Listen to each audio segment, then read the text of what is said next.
So I thought I would talk about leadership. This is not easy because there really is a lot to say, but I thought I'd try to put it in the context of what I've tried to accomplish at Yale these last 15 years, and to try to draw a few lessons, because I think there are some common themes. In order to address those themes of leadership, I think I need to say just a few things, and it's sort of uncomfortable, to say a few things about some of the things we've gotten done. Because otherwise, a number of you are first-year students, I assume, and you may not have the context for understanding this. And then I'll focus in on lessons learned from a couple of episodes. So Joel actually hit many of the high points of the accomplishments of the last 15 years. But as I roughly see it, it falls into a few categories. Early in my tenure, there were two pressing problems: the crumbling infrastructure of the university, and really it was in pretty terrible shape. The undergraduate residences were appalling. The classroom buildings, the libraries, the gym were all in atrocious condition. We needed to make a massive investment. We had to mobilize and organize for that. We did. It's taken, so far 15 years. I think we're up to about $3.5 billion spent over 15 years, and now we're spending at a $500 million a year rate in terms of capital improvements, and now enhancements, because now we're actually expanding, building new buildings as well as repairing the old ones. So physical plant was a big challenge. The city was a big challenge. Yale was disadvantaged competitively to its peer institutions because the crime rate was high, the city was emptying out the nice neighborhoods that some of you know about. I assume some of your students probably live, up Prospect Street or out Orange Street, and see that these are actually quite attractive residential neighborhoods that are near campus. Lots of faculty live there. Well, there were nothing but for sale signs in 1993. Housing prices had declined for 4 years. There was a high vacancy rate, and the same thing in the Westville neighborhood. The two middle-class neighborhoods in New Haven were in danger of literally, going under, and without good places to live for our employees within the city, that would have been a big challenge in recruiting faculty. And with the reputation New Haven was having about safety, a challenging place to recruit students to. So something needed to be done about New Haven. A little further on in my tenure, after addressing those problems, there were two more big themes that emerged. One was strengthening science at Yale, and that's a big long-term proposition. And as your dean mentioned, it's led to some major improvements in our science facilities, but then culminated by this purchase of the Bayer Pharmaceutical Campus, which will give us just enormous opportunity, I think, to ratchet up the quality of science at Yale. That was undertaken in large part, the science initiative in large part, because Yale was kind of out of balance in terms of the excellence of its humanities and social science faculties, its professional schools, in many ways overshadowed. It's very strong, but not quite tier one levels of achievement in science, and we wanted to take science to a higher level. The next big initiative around the same time, and these were both things we got underway around the turn of the millennium, was to really focus on internationalizing the university, and I'll come back to that because that's one of the ones I want to talk about in some detail. But the basic idea was we were in a world where I felt it was truly important to as part of a 21st century education, to expose all students to more of the outside world. I mean, America is in many ways historically a very parochial country, separated for many years from the rest of the world by two oceans, and very insular in its outlook on the world, which shows through, unfortunately, in American politics. Another initiative that's been prominent is assuming leadership on the environment, which is something that I have long had in my heart, but felt finally was overwhelmingly convinced by the evidence, and have really set Yale on a course to really be an institutional leader in the area of sustainable practices. And we set a goal of a 45% reduction in our greenhouse gas emissions over a 15-year period, starting in 2005. We're so far 21% of the way there, and actually are taking a big role around the nation and the world in sort of organizing other institutions to other universities to engage in high levels of sustainability practice that are trying to demonstrate that, in fact, reductions in greenhouse gases are very feasible and very affordable, that this is not a problem that we can't solve. It's a problem that, in truth, we can solve a lot of it with existing technology. And over the course of the remainder of this the next half century, technology will contribute. So that is, try to raise consciousness about the need to make change here. And finally, there is the core business that I have to engage in as a leader of a great academic institution. We have, 12 professional schools, the Yale College and the Graduate School, all aspire to national and international preeminence and leadership. And so the question of how do you keep all of those moving forward and either sustaining their excellence or developing excellence where it doesn't exist. In my time, I've been very pleased to see Yale's, traditional leadership in the arts areas and in the law, maintain, stay strong. I mean, think of in terms of competitive strategy, we've had a #1 rated art school, law school, drama school through my entire tenure. We've had rising situations. Our music school, our architecture school, and the School of Management are all schools that have moved substantially up in compared to their peer institutions in the time that I've been here. And Yale College has actually gained enormously on the one school that was clearly had a brand advantage, and the gap has narrowed tremendously. You look at the admissions data; it's really quite amazing, the movement against Harvard in Yale College admissions, starting from way behind. So those are the sort of key areas. This is a large organization. Yale has 12,000 employees. It's got a budget of $2.8 billion annually. It's been growing at a rapid rate thanks to the resources coming in from our endowment. I'm pleased to say that our debt to equity ratio is 0.1, which is a lot better than Lehman's, and a lot better than the entire financial sector of the United States. And a lot better than the national accounts, actually. So we have tremendous financial capacity thanks to the generosity of generations of donors that have actually made possible excellence in so many areas. Okay, so what about leadership? Well, let me talk about just a little bit about what we did in 2 areas, a little bit more detail, and then talk about some general lessons that you can learn. So one was and they're similar. In 1993, when I started, we mounted a New Haven initiative, and early in this decade, we mounted an internationalization initiative for the entire university. And there's some family resemblances, apart from the obvious that one is thinking locally and the other globally, thinking and acting locally and globally. In the first instance, one of the first things we did was create an inventory of all the ways that the university interacted with the community, found out that there were lots of volunteer activities going on, tried to catalog them and organize them and get a sense of what they were. We created an Office of New Haven and State Affairs in order to sort of bring this together. I began to urge deans and directors of various programs at Yale to make outreach to New Haven a part of their program. As I hired people, I made that a part of people's expectation. What I expected of them was engagement locally, in order to sort of bring to bear on New Haven the power of voluntary effort that a group of 11,000 students and 3,000 faculty might be capable of contributing.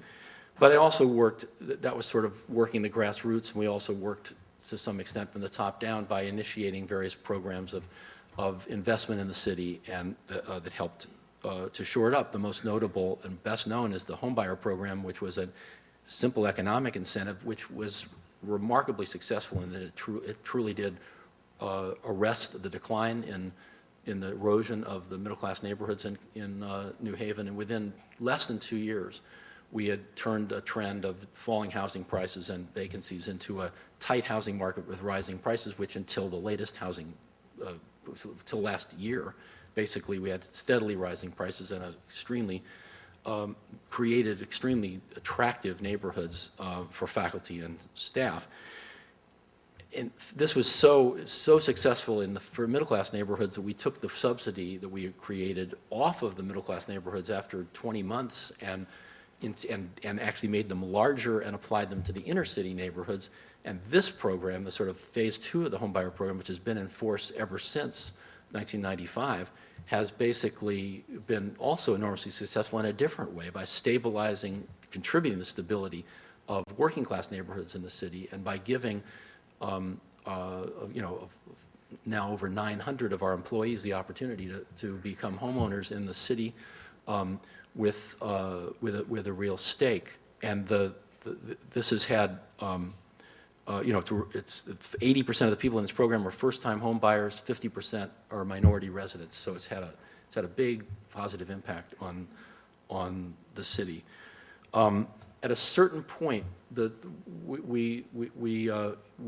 the voluntary efforts. By the way, I brought in Linda Lorimer, who is vice president, secretary of the university, back from a stint as a college president to come run the New Haven initiative at the beginning, and she was the one who built all this voluntary web of programs. We did all kinds of things to sort of strengthen neighborhoods. The housing projects you see out behind the gym, the Hope 6 projects, was basically a city project, but the grant writing, the sort of securing the $45 million of federal assistance for that project was essentially done by Yale on behalf of the city. A lot of ancillary investments in that community made by us. Or student groups worked on all of these projects. There was a bunch of SOM students actually years ago that helped to organize the Dwight neighborhood to bring in a supermarket, the first urban supermarket in Connecticut in 40 years. All the supermarkets are in the suburbs, and there were zero. So it was a question of mobilizing and organizing, winning, essentially the confidence of the neighborhood leaders, the Board of Aldermen, and the mayor, that Yale was here as a corporate citizen and was going to do something to help and contribute to the betterment of conditions for everyone in the city, which of course is in our self-interest to strengthen the city, because it was a weak city was a big problem for us. So at a certain point, the most astonishing thing happened. We'd won enough confidence, and the mayor actually called us in and said, "Now develop the downtown," basically is what he said. There was 21 properties were at auction in the last credit crunch, in the savings loan debacle of the 1990 period. A developer in New Haven who had bought a lot of downtown property went belly up, and the FDIC was sitting on this group of 21 retail properties on Chapel Street and College Street. And the mayor said, they're going to auction them off one by one. We won't get any rational pattern of development. The city can't afford to do this. The only actor with an interest in making this a coherent, really viable downtown is Yale. You have my blessing, go do it. And so, which is completely unprecedented in the history of a city that had nothing but town gown squabbling. So it showed that our first 4 years of real investment in building relationships had paid off. And the downtown you see today, which if you have any idea what it was like 15 years ago, if you don't have any idea, go take the tour that is sometimes offered at the visitor center that shows you essentially the things that Yale has done in New Haven with the before and after pictures. But it's quite an astonishing transformation. We didn't have any restaurants or stores downtown, basically. Now we do. It's a lively and exciting place. That required a different kind of expertise to accomplish. Linda Lorimer's expertise was in building community relationships and just mobilizing people.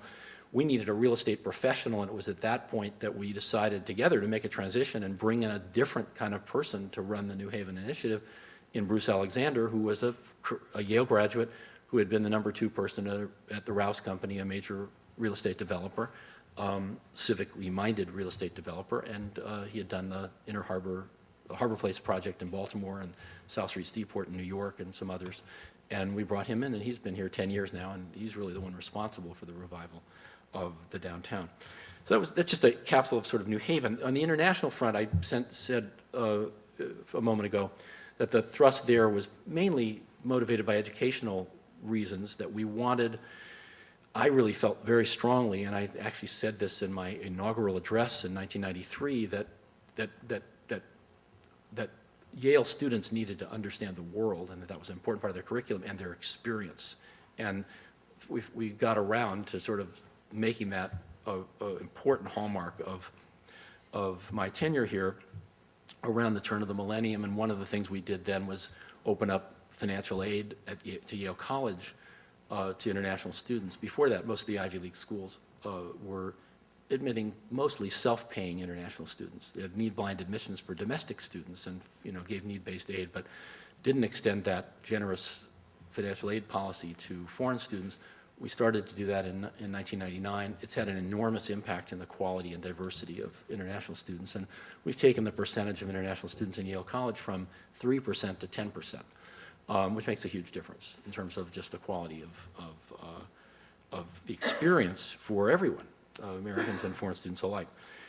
The other point was we're in a globally competitive world. Higher education is no different from all of the business sectors that you're studying. Our competition, it's true America has an enormous edge in higher education, probably a greater edge in higher education than almost any sector. But at the same time, there are other parts of the world that are emerging. China's making enormous investments in higher education, tripling the number of students going to college in a 5-year period. It's absolutely astonishing what they're doing, the capital investments they're making, the research facilities they're building. The Middle East is trying to use its oil wealth to quite appropriately to increase the educational level of its people, and they're putting enormous investments into new higher educational institutions as well.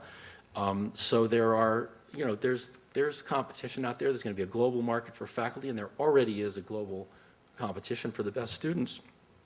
And we wanted to be at the top of that heap. We wanted to be attractive. So I felt not just was it important that Yale do these things for giving quality education to our students, but it was actually also very important that we form partnerships, relationships, and become visible around the world so that we would attract the best students. And so the Yale brand would not be a national brand, but a global brand. So that's been the thrust of that international initiative. I think we've had a lot of success with both of these things, and I think we're recognized at this point as being ahead of most American institutions in our degree of commitment to both international education and to sort of establishing presence abroad. So what are some of the lessons from these experiences? Because they have something in common. In both cases, we're trying to mobilize the internal community of a large decentralized institution to take action. To get every school and program involved in community outreach 15 years ago, 7-8 years ago, to get every school and program committed to internationalization of its educational programs, to forming international partnerships, and so forth. So they're somewhat similar. What are the leadership lessons that I would draw from these two episodes? One is, and this is said by every book about leadership, you do have to articulate a vision. You have to tell people what you want to accomplish, and you have to communicate it. And you have to communicate it over and over and over again. The little riff about why international education is important, if I've said that once, I've said it 1,000 times. I use the opportunities that I have to communicate in writing. In the early 90s, I was doing op-eds about the importance of engagement of universities with their communities. Now I talk about the importance of Americans being less parochial and of institutions, of universities, establishing global footprints, both for public audiences and private audiences.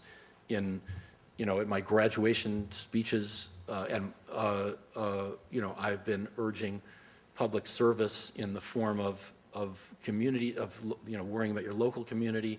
For many years, I've added, the concept of global citizenship and trying to get students to understand that they no longer live in a world where you can think within the borders of one country, where careers are going to be global, your contribution is going to be global, and that has real implications for where you think about problems. You can't think of, there's almost nothing that is going to be resolved as national policy in the 21st century. Everything's going to require global cooperation and eventually global governance, and we had better get used to it. And people like you and people that go to Yale should start to think in those terms. How do we build institutions capable of dealing with the problems that we have? Infectious disease, poverty, and global warming. These are problems that can't be solved on a local level. They're not to mention financial stability. These are problems that require international cooperation.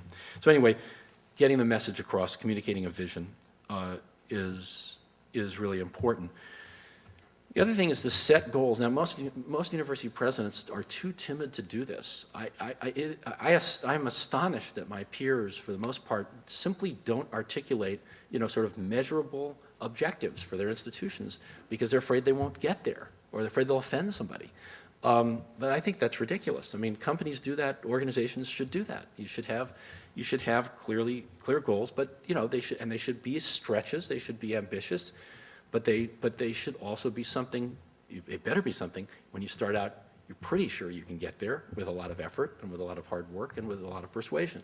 So an example would be the objective we set in 2004 that we would, within 5 years, make it possible for, have the funding in place and the opportunities in place that every Yale College student could have at least one international experience during their 5 years, during their 4 years at Yale. And we did it. We got it. We made it. We made it happen. We went from a situation where there were about 400 funded Yale-sponsored overseas opportunities in the form of summer school courses and language study opportunities and exchange programs and work internships. We went from 400 to 1,200 last year, and 1,300 in a class, and we'll be at 1,300 next year. So we'll probably be at 1,400 next year. So. And it took a lot of work, it took a lot of organization, but it was a clear goal, and it mobilized people to get there. The other obvious one was to stabilize neighborhoods in New Haven, which I already described. A third lesson about leadership is it's all about people, and I mean you'll hear this from everybody who comes through, but you can't make a big organization get anywhere without having a superb team of people. And my philosophy of leadership is to appoint really strong people and not be afraid, not be threatened by the quality of the people you appoint.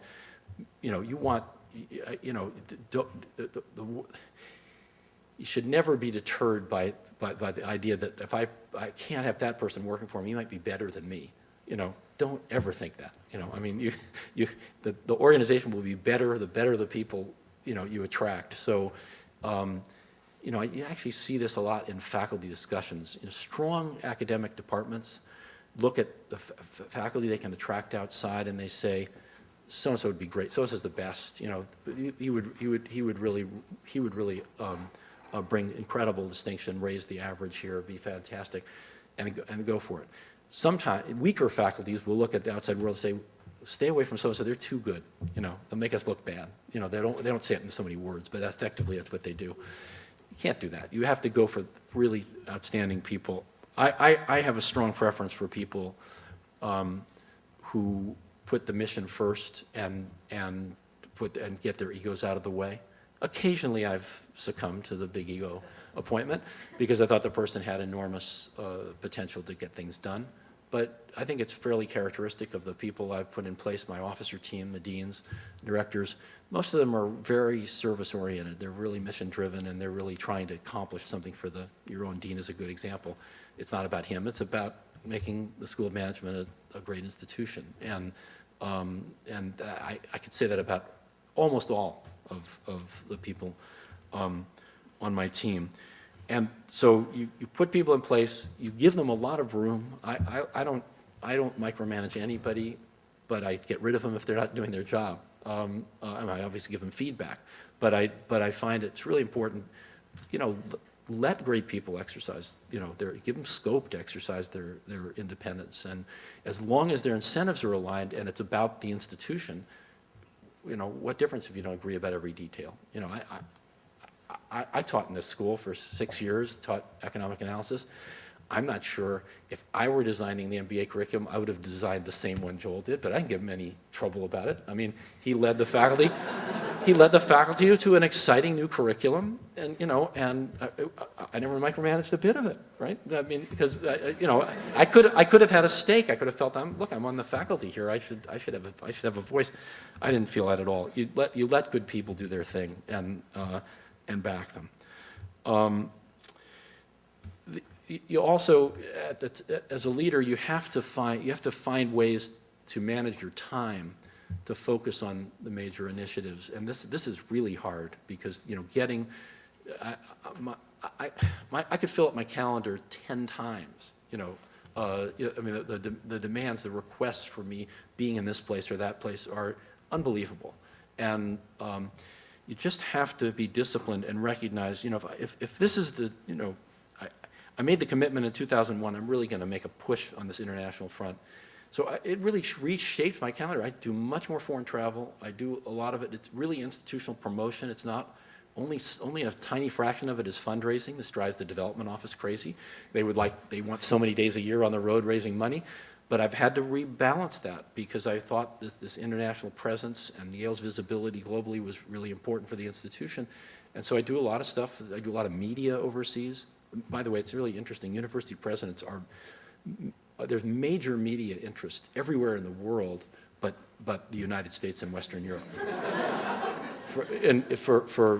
So I have rock star status in China. I'm interviewed. I'm on the TV all the time, and people asking me all kinds of things, about things I know about and things I don't know about. But it's very interesting how different cultures value education and more than we actually. And but it's very good for Yale. At the opening session of school this year, we have a reception for the entering freshmen, and as the students from China came through the line, 3/4 of them said, "I've seen you on television," which now I don't care about being a rock star. I hope I made that clear. I care about it because Yale, it's gotten Yale high visibility and.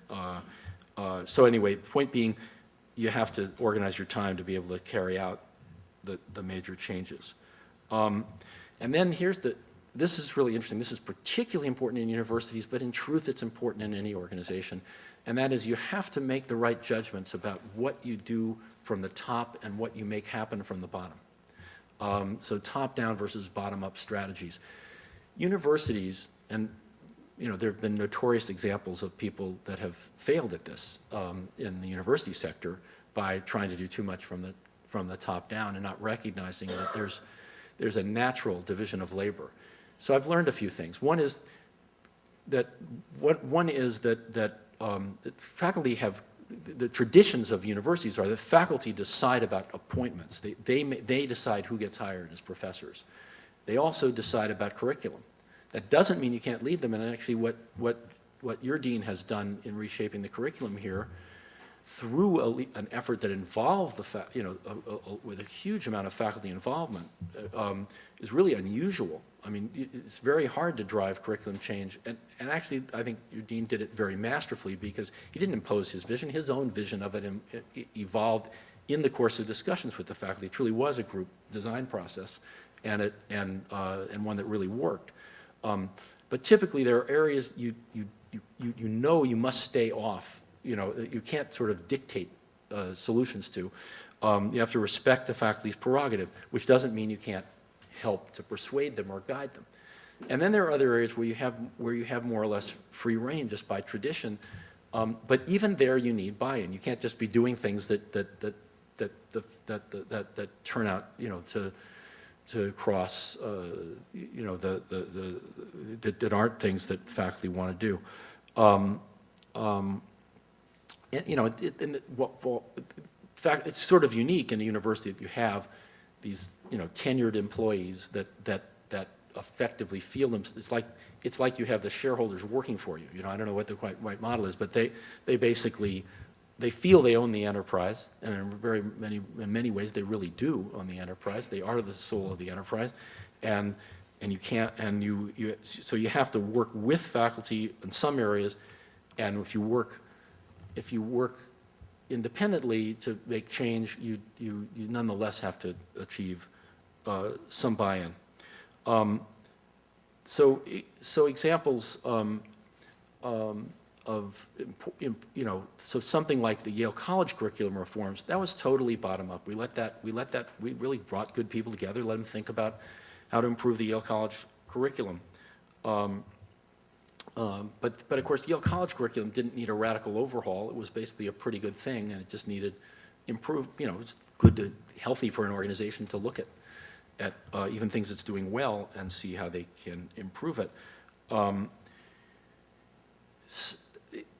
Some things, if you think about the New Haven initiative or the international initiative, in both cases, we used a combination of top-down and bottom-up strategies. I mean, articulating these as objectives, it wasn't obvious. I mean, the president of Yale didn't have to come in and say, my number one concern right now is fixing New Haven. That was unprecedented. So there was obviously top-down leadership here, but the way we went about it in the first 3 or 4 years, which was to get the people in the lower reaches of the organization in all the schools and departments, try to mobilize people, create volunteer opportunities, get people into it, was a way of essentially building support and commitment for the university taking an active role in New Haven. And then when we started committing millions of dollars to actually laying out real money, we didn't get torpedoed by the community saying, why are you wasting money on New Haven when you could be spending it on us, which is a problem when lots of universities have gotten engaged in this. The faculty or staff get upset that we're making $5, $10, $15, $20, and $50 million investments in the community that we could be making in them directly. So getting people, this combination, bottom up and top down, has to work together.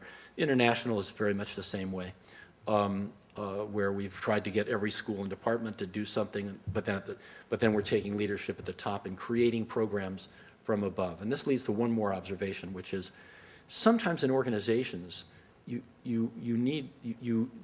most effectively can drive change by creating new structures. What I found here is that it was very hard. We've had wonderful academic leadership, and I've had great provosts, all of whom have gone on to be leaders of other major institutions. Judith Roden went to the University of Pennsylvania as president, and Allison Richard to Cambridge as the vice chancellor, and Susan Hockfield to MIT as the president. Now Andy Hamilton is going to Oxford as the vice chancellor. We've had fabulous provosts, and they couldn't do this. They couldn't do the internationalization. I realized after a couple of years it was not possible for the provost's office to actually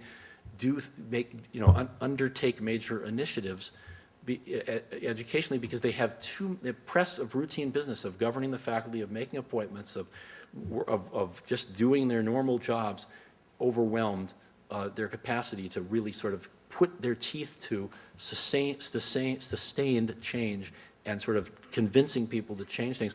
So I created an entirely different office outside the provost's office, the Office of International Affairs.